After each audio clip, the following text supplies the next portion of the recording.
In a new wave of immigration tension, the U.S. Department of Labor under President Donald Trump has claimed that American jobs and the American dream itself are being taken away by foreign H-1B workers, with India singled out as the biggest beneficiary.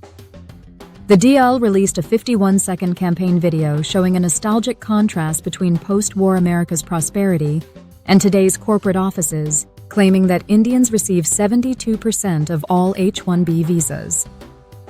The campaign introduces Project Firewall, a sweeping federal initiative launched in September 2025 to audit companies suspected of hiring lower-paid foreign talent instead of American citizens.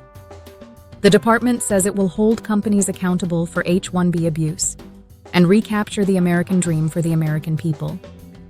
Trump and Labor Secretary Lori Chavez DeRemer have framed this as part of the broader America First jobs agenda.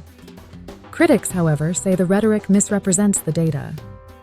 Former Foreign Secretary Kanwal Sibal pointed out that there are only about 730,000 H-1B workers in the U.S., a fraction of the 170 million-strong workforce.